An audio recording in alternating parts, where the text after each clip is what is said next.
Hey guys, how's it going, and welcome back to another episode. In today's episode, we're going to be talking about how Mexico will burst your American bubble. That's right. We're going to be talking about a bunch of things that most Americans never even think about until they actually leave the USA for the first time, and they find out how things work in the rest of the world. And so in this case, we're going to be talking about Mexico. Some of the things that are very common in Mexico, they're also very common in other parts of the world. But again, as an American, again, I speak from experience. Being an American myself that moved out here, 5.5 years ago, I myself had a lot of misconceptions. And, my American bubble was also burst multiple times as well, until I eventually again figured it out, and now I'm happily living out here in Mexico, and I understand how things work out here. And again, as you guys already know from watching my channel, I love it out here, and I'm just always trying to show you guys exactly how it is to live out here and what life is out here, what life is like out here. So with all that being said, let's just get right into it. Well, one of the first things that a lot of Americans, they find out the hard way when they get to Mexico is the fact that they got to walk a lot. Bruh. Now, sure, depending on the city, will depend on, the transportation situation, meaning the availability of buses and trains and taxis and, subways and all this other stuff, mass transit. But at the end of the day, this is a culture in which the people are used to walking a lot. In fact, again, this is one of those things I was telling you about earlier, where this is how it is in most of the world. When an American, goes to another country for the first time, one of the things, that usually burst their bubble for the first time is how much walking they have to do. In fact, as I was thinking about this, as I was, writing the notes, for this episode, I quickly realized, oh, wait a minute, this whole thing of hiking, everybody goes hiking in the USA. You got to go, to a specific place. You guys drive out to the mountains, drive out to all these areas to go hiking, aka walking. Well, the typical human around the world, and again, the typical Mexican out here, they walk a lot. They hike every day, constantly. You know what I mean? And as you guys can see right now, as you're watching this video, we're walking down the street, and not just walking down the street. We're walking to El Centro. So, we started the episode earlier. I don't know if you guys noticed, we were at the barbershop, the barbershop that you guys know. We went and did an interview with him, with Carlos, and I showed you how a Mexican barber lives and does their thing out here. And, anyways, I used to live just a block from the start of where this video was. And this was my daily walk, all the time, like almost daily, not every single day, but just about every day. I had to take a walk of around this length just to go to get, groceries, or to go and get, whatever it is I needed to get, toiletries or whatever supplies I needed for a daily, life. And so, where I happen to live, I just happen to live in the center, of the city, in the Centro Histórico. So it was a little bit more, touristy than where I live at the moment. And so where I live at the moment, I don't have to walk so far to get all of my basic needs. In fact, it's like a 5-minute walk, if that, maybe less. But back in the day, I used to have to walk, a while, like 20 minutes, 25 minutes just to get to, point A, point B, and that's why, one day I would walk to Walmart, another day I would walk to the center of the city, another day I would walk to the east of the city to go take care of XYZ, and that's what I had. When I came out here, you guys already know, I didn't have much of anything. Again, I came out here with $1,500 left to my name, and just a lot of want and desire to survive and live and restart. And one of the main things that I had to sacrifice, was the fact that I couldn't even afford a bicycle. So I had to walk everywhere. Thank God I still had my Chevrolet legs. Bruh. And so, because of that, I was walking around everywhere. And at the same time, I got to share, so many views with you guys as I would walk everywhere. But, that's one of those things that, a lot of people are just not used to right off of the bat. I myself have used to, exercise. So, having to walk a lot and walk every day was not a big deal for me. You know what I mean? It wasn't a big deal breaker. It was actually good. It was a great reason to go exercise every single day and get some sun and get some fresh air. So, for me, it wasn't a big deal breaker, but I know for a lot of people out there, you guys write to me in the comments or in emails or what have you, that this is a major concern for you. And I get it. There are some people out there that, just cannot walk as much as I can, whether it's because of health issues or because of age or whatever it is. And so this is a major problem. This is why I tell you guys, to perhaps go live in another neighborhood, like in a neighborhood with other Mexicans, where you can have all of this, right around your house. And again, right now where I live in my own neighborhood, again, I have everything within 5-minute walk, and I live with a bunch of old ladies and old guys. And guess what? They all go to these stores. They all, do the same exact thing I do. So not only is their health not as great as mine, but their age, So to me, it's not necessarily a real excuse, for people out there that, want to come out here and they don't want to even walk 5 minutes to the grocery store or to a store. And again, I get it. I know that some people just cannot do it. But again, I see tons of people that are, beyond retirement age, like Christian's grandma, for example, and she does this basically every day. In fact, even when she doesn't have anything to do, she'll just go to the local park to go hang out with her friends. All right. So, with that being said, that's one of the major things that a lot of Americans, they just have a lot of difficulty, grasping, having to walk a lot, walk everywhere. Sure, you don't have to do this. You can get in your car just to go a block or two. Trust me, there are a few Mexicans out there that do that as well. But the reality is that most people, like, let's say they're going to go to the gym, they'll walk to the gym. They'll bike to the gym.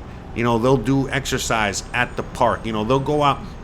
Personal fitness and physical fitness is a major component to a lot of Mexicans' lives, for too many obvious reasons. Again, if you, like the old saying goes, if you don't use it, you lose it. And a lot of Mexicans, well, they have to use it, so they maintain their bodies. Sure, you're going to see a lot of guys, out there that have kegs instead of 6-packs, like a lot of beer bellies and all this other stuff. And, a lot of Mexicans don't eat healthy per se, but at the very least, they try to maintain a physical fitness, that a lot of Americans just do not have. I'm surprised, all the time when I hear, how little a typical American walks or what little exercise they get. So again, just know that if you're coming to Mexico, you're going to be hiking every day. Now, again, you don't have to. You can live a sedimentary life, if you want. You can be like a rock and just sit on your couch all day. There's people that do that.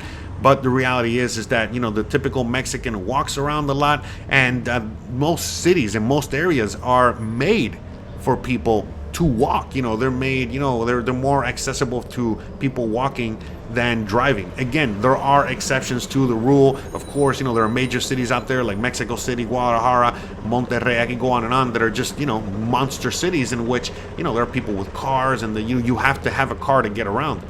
But it's not always the case. Again, you go to Mexico City and people have to commute over an hour, but they're not driving. They're taking the train, or they're taking the subway, or they're taking other mass transit. So again, you're gonna have to get used to that. Not just walking a lot, but perhaps, taking things like taxis and buses and other mass transit that you might not be used to.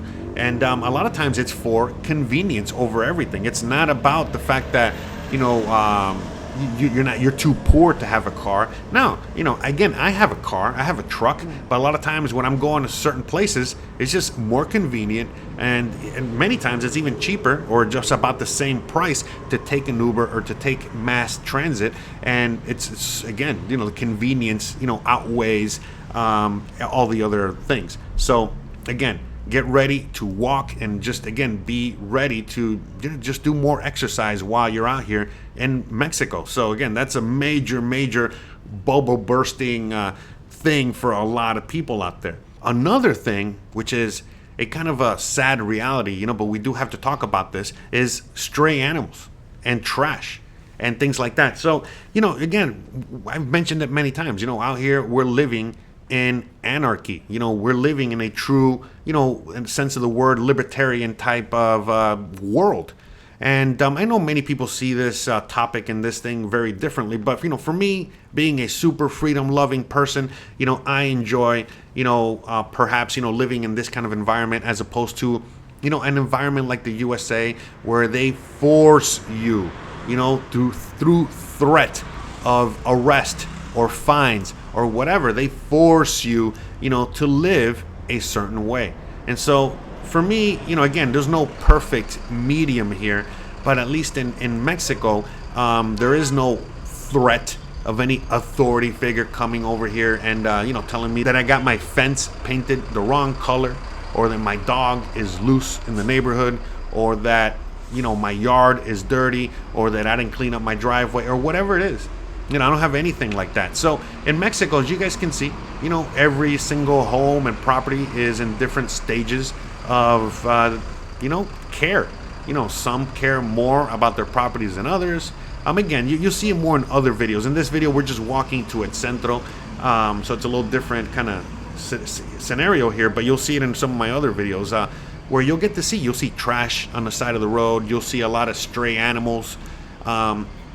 And this is a problem, a problem because, again, having stray animals, especially if you have a major problem with a lot of stray dogs or cats, that's not good. It's not good for the animals. It's not good for the people living in the neighborhoods, especially, like, for example, me. I have a dog.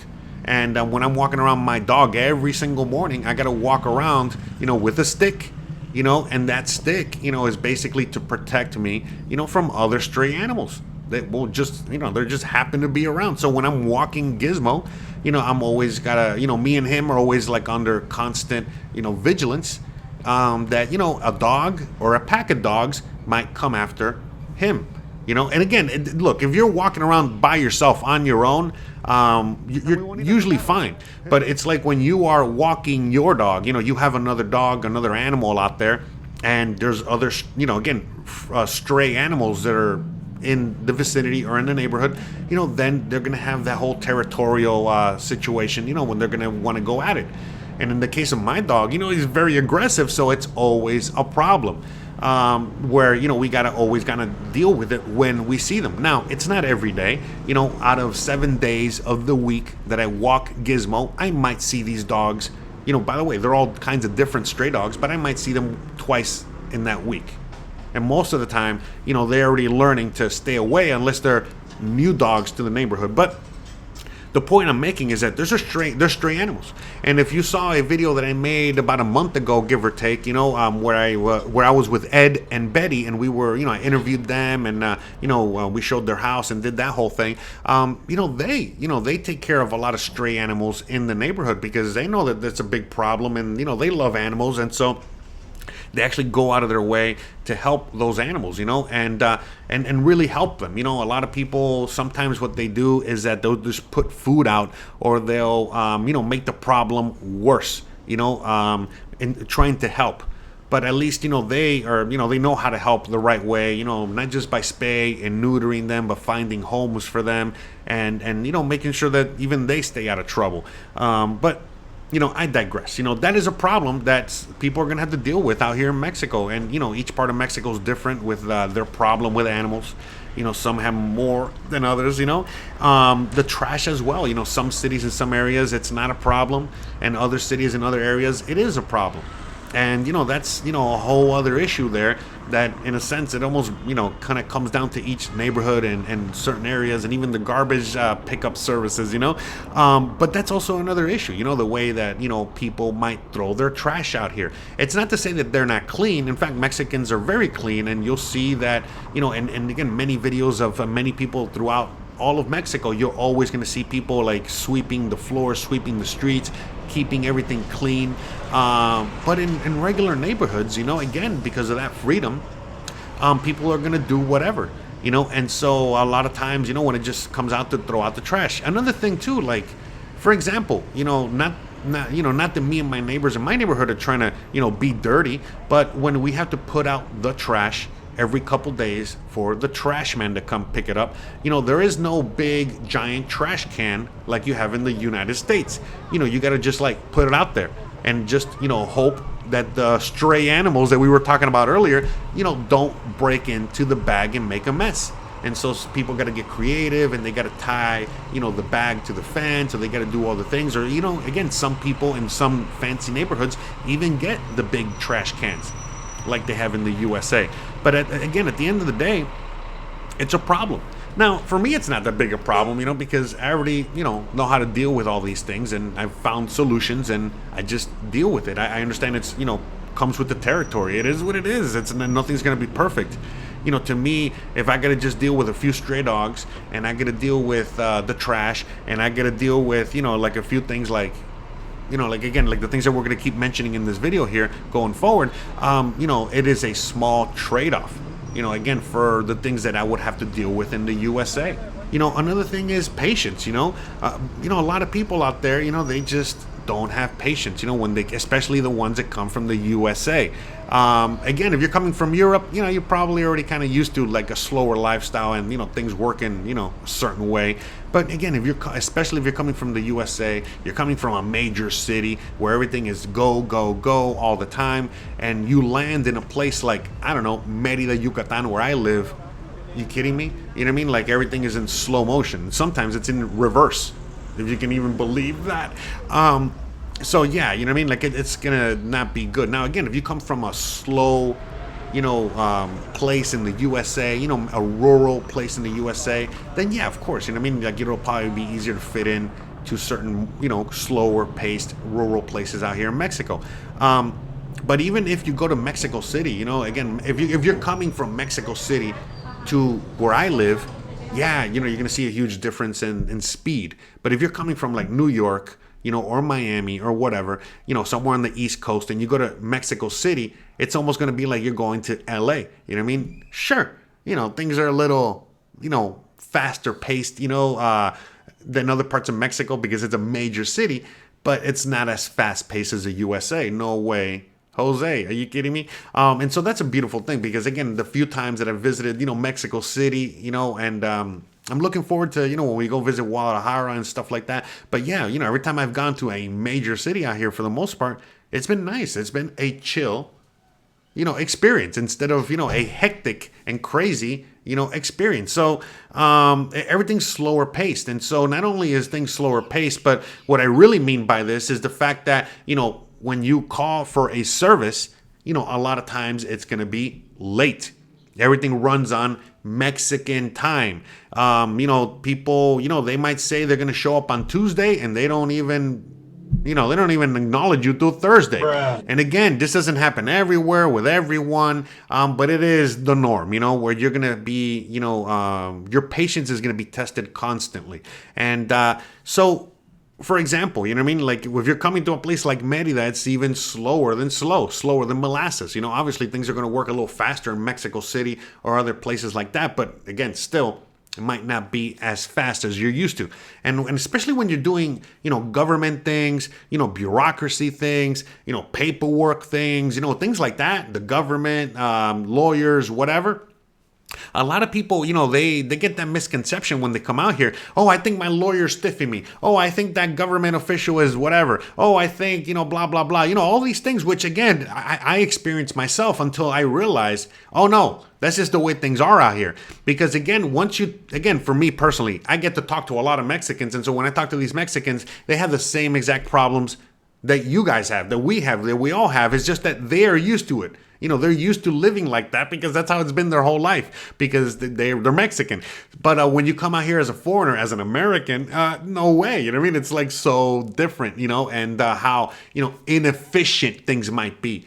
Again, for someone that's not a big fan of big government, someone that's a big fan of freedom, listen, that's music to your ears. You want the government to be inefficient. You want things to be, the way they are out here, okay? Because it's a lot better, okay, than, when it's too efficient. In the USA, the government is way too efficient, which again, it's good for some people, and some might want that thing, but for me, that's a bit too efficient for me. So I like it out here. So that's the thing. Some people just, that's another bubble bursting kind of scenario there, where a lot of people, they just don't understand that, and they come out here and they want things done immediately. And they don't understand that that's not how things are done in Mexico. You know what I mean? It's like you show up to a government office, to get, your things done, and you have all the papers you could ever think you need. And trust me, before you even sit down, they'll let you know, hey, you're missing a paper. And you'll let them know, what do you mean I'm missing a paper? I haven't even given you my papers yet. No, I just know you're going to be missing a paper. Bruh. So that's what you're going to be dealing with in Mexico. And so it's not for everybody, trust me. The good thing is that you don't have to deal with the government. You don't have to deal with all this stuff, on a regular basis out here. So, the few times you got to deal with it, you make it happen. You know what I mean? You deal with it. But it's not something that is going to be, an ongoing, occurring thing like it might be in the USA. And that's another thing, too, where a lot of people are just not used to that. Not used to, living in a world where they don't have to constantly, bump heads with cops and police officers, bump heads with authority figures, constantly look over their shoulder because an inspector's going to come, someone's going to give them a fine, someone's going to get them in trouble, someone's going to this, someone that. So, living in a world in which you don't have that constant threat over your shoulder, and you get to really live in peace, and that most people out here are just trying to live their lives. Again, for a lot of people, it's hard for them to get accustomed and used to that right off the bat, because again, they're used to again, having everybody always trying to screw them, or hoodwink them, or whatever, do something in order to take advantage of them. And so when they come out here, they realize that that's not really the case. Of course, you're going to find people that are going to take advantage of you, and they're not going to be nice or friendly. And, we talked about that, but more often than not, no, Mexicans are not that way. You know what I mean? They're not, it's not, part of their culture. It's not part of what makes them tick. So, again, out here in Mexico, it's different. It's more of a community feel.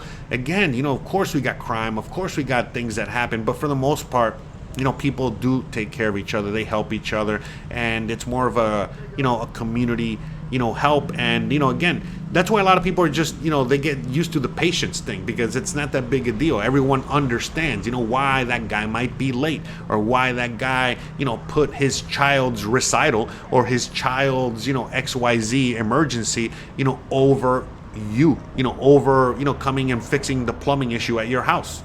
The plumbing issue can wait. Maybe the child, needs to be taken to the emergency room. That cannot wait.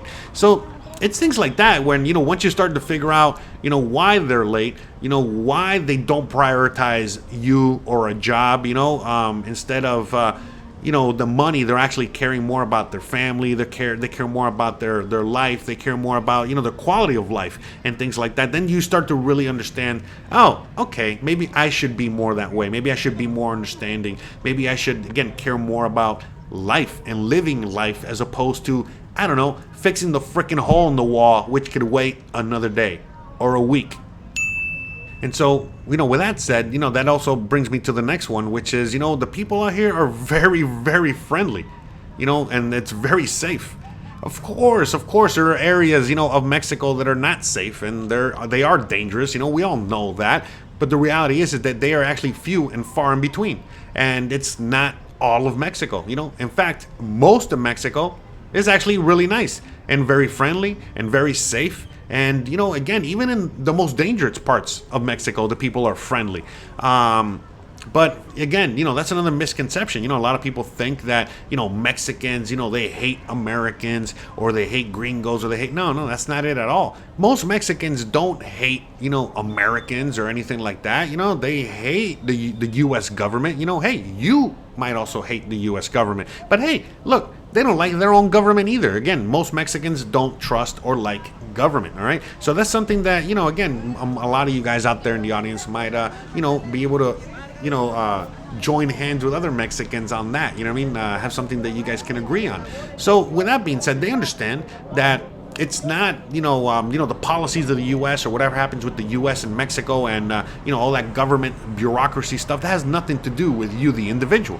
So when you, the individual, are out here in Mexico, if you are also nice and friendly, and you try to speak Spanish, you try to assimilate, you're nice to them, whatever, then they're going to reciprocate that back to you. But again, if you come out here, with an attitude, you come out here trying to act, like entitled and like you own the place. And listen, you're in their country now, and they don't like you. They're not going to like you. So if you're coming out here and acting a fool, you're coming out here, and again trying to take over or whatever.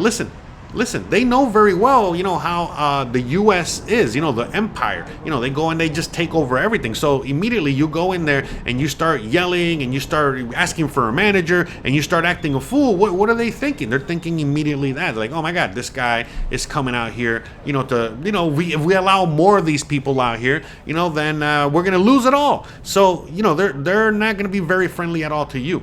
So again, if you are acting like them, you're very nice, you're friendly, you reciprocate the kindness and the love back to them. Oh, listen, they'll bring it back to you. Even the ones that might not like you, they might smile and just walk away and not deal with you, but no one's going to be nasty to you. No one's going to be horrible to you. No one's going to, do any of these things. Now, yes, granted, there are going to be, other Mexicans out there that just flat out don't like Americans, that flat out don't like foreigners, that are flat out, pieces of crap. There are people out there. They're all over the world. Hey, we got them in our own backyard, right? So there's tons of bad, horrible people out there, right? Bad hombres, whatever, that exist, and so that's just the reality of it. And aside from the bad people, the really, crappy people out there, there's also, people that will be taking advantage of you. They just are. You can call it gringo pricing. You can call it, again, being taken advantage of just because they see you, coming from a different, financial status or situation. It doesn't matter, but it happens. And you gotta remember that also happens in the U.S. Again, if you are, looking like a rich person, okay, someone that has money and power, and all of a sudden you want to get some, drugs, or you want to get something from the hood, listen, it doesn't matter what you're trying to do out there. They're going to be treating you the same exact way, okay? They're going to be taking advantage of you. They're going to overcharge you. They're going to gringo price you, whatever it is, and you are in your own country.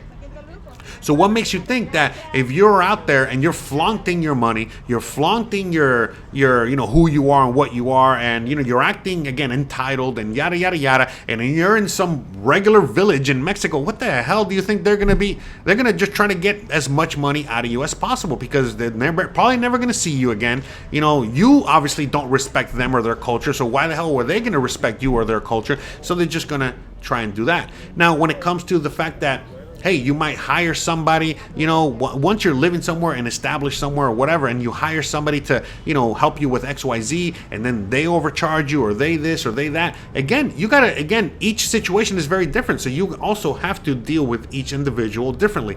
Some people, hey, they're just, a little greedy.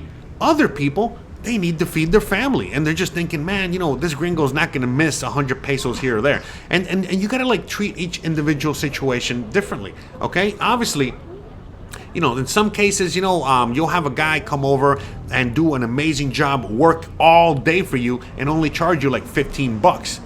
And he's coming out here with his kid and his wife. It's like, come on, man, come on. Have a heart. Give the guy a little more. He deserves more than $15 for 8 hours, right? But then there's other people that'll come out here and they'll work for 15 minutes, and they're going to be asking you, for, again, $50 US. And you're like, hey, wait a minute, what the hell, So that's the thing. And so you got to treat every individual situation differently. And so that's the thing. Some people don't want to deal with that. They don't want to deal with humans. They don't want to have human interactions. They find it, extremely annoying that, why don't all the Mexicans have a set price? Why do they always got to charge, different prices? How come they charge this person that, and how come they charge me that? How come this, how come that, how come and they just cannot understand why, things are not, streamlined like they might be in the USA, and they just don't understand that the culture is different out here, and things are just very different out here. So again, that's another thing that a lot of people just have to, kind of figure out on their own. Everyone is very nice and very friendly, and everyone's just trying to survive, and everyone is here in a different scenario, in a different boat, but we're all in this together. So again, it's not about getting mad if you're getting overcharged, $2.50. maybe get mad if they're trying to overcharge you, $50 US or whatever, and again, treat each scenario very differently. All right. And also remember what you would be paying for the same exact thing in the USA. Don't be coming out here complaining that all of a sudden my handyman doesn't know how to do the sheetrock correctly and doesn't know how to do this and that, whatever. When the guy is showing up on a bicycle with sandals and he's asking you to borrow your tools. Bruh. And you're out here expecting him to do professional work like you would expect in the USA for someone that's charging you $100 an hour. And this guy's charging you $5 a day. So, I mean, come on, guys. You know what I mean? Like, it's a lot of things like that, if you guys don't figure out, it's going to really not only burst your bubble, but it's going to, make things sour for you. You know what I mean? The fact that if you don't understand how the culture works and how things work out here. Now, again, for a lot of you guys, this is very self-explanatory. I don't got to say any of these things. I think a lot of you guys kind of figure this out on your own, very easily, because again, you've probably been in that other guy's shoes. You've been around the world like me. You've dealt with things, so you understand and you have a little bit more sympathy for what goes on out there. But there's a lot of people out there that are really, really deep in their bubble, their U.S. American bubble, and they refuse to understand or get any of this stuff. And then they come out here and they get mad at the Mexicans for being Mexican. Bruh. And this is the things that I'm trying to, always express here on the channel when it comes to, assimilating to the culture. It doesn't mean that you got to turn Mexican. Now, I mean, I love Mexico. I'm all about Mexico. I love it. But I'm not Mexican. I'm not trying to pretend to be Mexican. You know what I mean? I'm who I am. I'm Cuban American. I'm American, whatever. I just happen to love it out here, and I assimilate as much as possible. But assimilating means that I gotta, again, act accordingly, and I gotta, again, I'm in Mexico now, so I gotta deal with the Mexican customs. Just like when you're in the USA and you expect any immigrant that crosses, that border into the USA, that they have to automatically, immediately, act American and do American things. Not to leave their culture behind, but they got to get with the program. This is how we do it here in the USA. So what makes you think that it's not the same over here? With that being said, there's a lot of you guys that come out here and refuse to speak Spanish. Now, again, there's nothing wrong with that. There's a lot of immigrants that go into the United States of America and they refuse to speak English. And some of us, I don't got a problem. My mom don't speak English. I got people in my family that don't speak English, and they lived in the USA 30, 40 years. So it's not necessary for you to come out here and speak Spanish. But for example, my mom is not out there, forcing other people, to learn Spanish or, to act accordingly, to, force them to understand her. She knows that she's in the USA. She's in a foreign country. She's the one that has to get with the program and assimilate. And if she's not going to learn English, well, then she's going to have to, again, make do with that and deal with the consequences that come with that. So it's the same exact thing. If you're coming out here and you refuse to learn Spanish, you refuse to even acknowledge the language or go with that, again, that's not a problem. You can do that. But guess what? When you do that, that's going to come with consequences. In fact, there is a meme that I saw a while back, that basically says is like, the less Spanish you speak, the more I'm going to charge you, gringo. So that's another thing too. The less Spanish you speak, the less assimilated you are to the local culture. Well, guess what? The more they're going to charge you. And that's just, again, a rule of thumb, like we were discussing earlier, like any other part of the world, any other part of wherever you're at. So, again, at least make the attempt. I'm not telling you to learn Spanish. I very rarely talk about that here, but I feel that, again, it's pretty obvious that if you're moving to Mexico, to at least attempt, give it a shot, to learn some Spanish and again, try to assimilate and be part of the culture out here, and the more you do that, the better it's going to go for you. But again, just realize that you're going to be dealing with consequences for not speaking Spanish. Another wonderful thing about Mexico is the fact that it's very modern. Once you leave the historic district and once you leave, certain areas out there, you're going to see how modern it is. They got the malls. Again, they got fancier architecture. They got fancier buildings, fancier things. Again, most of the time when I'm out here, I'm in shock and awe as to how, again, how much more modern and how much more, things are taken care of here and than they are in the USA, in many parts of the USA these days. So again, it's not everywhere.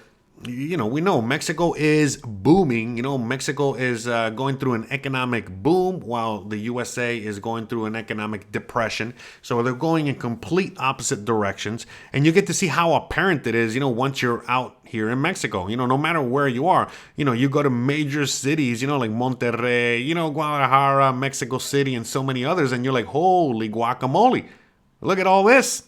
Well, how come we don't have this in the USA? And then you come to places like where I'm at right here in Merida, which is basically in the middle of nowhere, in the middle of the jungle, and they're really putting a lot of money, a lot of investment in growing this area a lot. We got fancy trains that they're building. We got fancy buildings and skyscrapers and a bunch of modern, architecture and a bunch of modern stuff all the way in the north of the city. We got so much stuff, that they're, constantly building and adding to here. And it's only beginning. And it's not just this region. It's all over Mexico. And so, that's another thing, too, that you're going to see. It's like it's all that. And then on top of that it's modern. In fact, that, remember, I'm making all these YouTube videos and I'm doing all the things that I do from here, from Mexico. So I have all the equipment. I have everything I could ever want, food-wise. If I want things imported from the U.S., I can have them. Or guess what? We're bordering the U.S., so it's not that difficult to get anything I want. But again, I've talked about it many times where I don't need to worry about anything. The other day I was in the bathroom and I was looking at the bottle of alcohol, okay, thinking, oh, that comes from, I don't know, China, from here, from whatever. No, they make it at some chemical plant here in the state. And so, again, no matter what happens, everything, is very close and accessibly close, meaning, there's a lot of things that are made out here very locally, no matter what state you're in. So it's not just the food security, but again, the security that you have, from the fact that it's a very strong and booming economy and that many things are made in Mexico and made pretty local. So it's not like they make things, in extremes portions of the country and then they got to ship everything all around. No, in many cases they make a lot of things, most things that the state is going to need locally. And that's great because, again, that helps a lot with when it comes to that security that a lot of people are looking for these days, as the world gets crazier. So, again, you have all the iPhones out here. You got the PlayStation 16s out here. You got all the modern equipment, all the modern everything. You want fancy drones. You want Teslas. You want, a 70,000-inch TV, with 38D. Whatever, plasma. They got everything. They got it all. Now, again, of course, we've talked about it all the time, many times on the show where, the fancier the luxury, the more expensive it's going to be. But it doesn't matter. Even if all you need is a simple cell phone to communicate with the world, they got that and then some and everything. In fact, remember, we talk about the fact that Mexico and China are, they don't got no problems. They do a lot of business together. So you're able to get things direct from China so much cheaper. Again, I'm surprised all the time when Christian gets a shipment, full of goodies from, China's version of Amazon, and she gets like a box with like 10 things in it, and she spent like $10. All right, so yeah, it's we have a lot of things. We have a lot of access to a lot of things out here that you don't even have in the USA, and that's just a fact. So with all that being said, I guess we're gonna just come full circle here and bring this, to an end. At the end of the day, an easy life comes at a cost. Doing nothing will bring you more pain than actually doing something. And so, for a lot of people that, well, you haven't really done anything with your life or haven't really done anything hard or difficult, moving to Mexico obviously is going to have its challenges. And for those people out there that are just not prepared for that, well, this is going to be one too many challenge, for you to handle. Now, for other people out there that are, again, used to this, you're used to, challenging yourself, you lived a challenging life, you've been through things, I can go on and on. Well, this is going to be an adventure for you. You're going to be able to deal with these challenges as they come, and everything's going to be great and wonderful for you. So again, it's not going to be that big of a deal. But for a lot of people, my goodness, are you kidding me? They're not going to just have their initial American bubble burst, but no. you know, all the bubbles that are surrounding them and protecting them from what's to come, oh my God, they're all going to be bursting. And that's the problem. You know, a lot of Americans end up coming out here and it's just, you know, one bubble bursting after the other, and it's just too much for them to handle, to the point where they end up, you know, running back home, running back to the USA, running back to safety, which again, as you already know, that really comes at a cost. So, with all that being said, guys, I think it's time to wrap it up. I really hope you guys enjoyed today's walk and today's video. You guys are the best. I love you guys. You already know the deal. Shout out to all my patrons. Shout out to all the members. Shout out to every single one of you guys that help support the show. You guys know who you are. Again, whether you're watching a commercial, sending me $1, or again, simply just leaving a comment in the comment section, leaving a like, you know, again, answering questions, you know, that other people might have in the chat. Or it's in the comment section or what have you, and in the chat when we do the live streams on Thursday and things like that. So again, shout out to all of you guys. I love you guys. I appreciate you guys. I hope you guys are having a wonderful start to your year already, and looking forward to seeing what else we got coming up. All right, so all right, you already know the deal, guys. If you like this kind of content, don't forget to please like, please subscribe, please share, please hit the bell icon, but more importantly than anything else, please stay awesome. Thanks again for watching. I'll see you guys on the next one. Bye, guys.